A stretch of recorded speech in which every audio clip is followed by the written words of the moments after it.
Bharat Pak cricket सामन्याला ठाकरे गटाचा विरोध, राज्यभरात माझं कुंकू माझा देश आंदोलन, केंद्र सरकार विरोधात जोरदार घोषणाबाजी। टीम इंडियाला पाकसोबत मॅच खेळायची नाहीये, मात्र जय शहा क्रिकेटपटूंवर दबाव टाकत आहे, राऊतांचा आरोप। तर अजित पवारांच्या अंगात पाकड्यांचं रक्त असल्याचं विधान। भारत पाक सामन्याला काँग्रेसचाही विरोध, शहीदांच्या रक्ताची किंमत सरकारला नाही, माजी मंत्री यशोमती ठाकूरांची सरकारला टोला।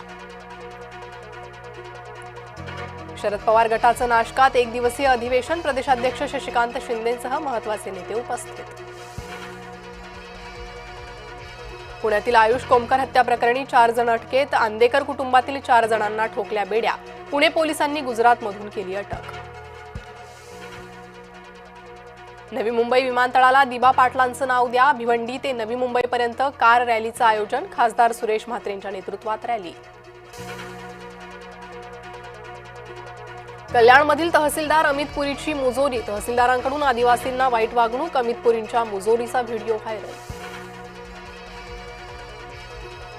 हत्या प्रकरणातील आरोपीचा जिल्हा रुग्णालयात शाही पाहुणचार, अहिल्यानगरमधील धक्कादायक प्रकार, गणेश उच्चे रुग्णालयात मौजमजा करत असल्याचा व्हिडिओ व्हायरल। नवी मुंबईत हुल्लडबाज तरुणांचे जीवघेणे स्टंट, धावत्या कारमध्ये खिडकीवर बसून स्टंट, बेलापूरमधील व्हिडिओ व्हायरल। संभाजीनगर जिल्ह्यात मुसळधार पाऊस, पैठणमध्ये अनेकांच्या घरात पाणी शिरलं, शेतीचंही मोठं नुकसान। तुळजाभवानी मंदिराच्या दर्शन पासच्या रकमेत वाढ, नवरात्रीत 200 रुपयांचा दर्शन पास 300 रुपयांना, तर 500 रुपयांचा पास आता 1000 रुपयांना मिळणार। आशिया चषकात भारत पाक एकमेकांना भिडणार, पहलगाम हल्ल्यानंतर पहिल्यांदाच भारत पाक क्रिकेट सामना, क्रिकेट प्रेमींपासून विरोधकांसह अनेकांचा सामन्याला विरोध, तर काही ठिकाणी होम हवन।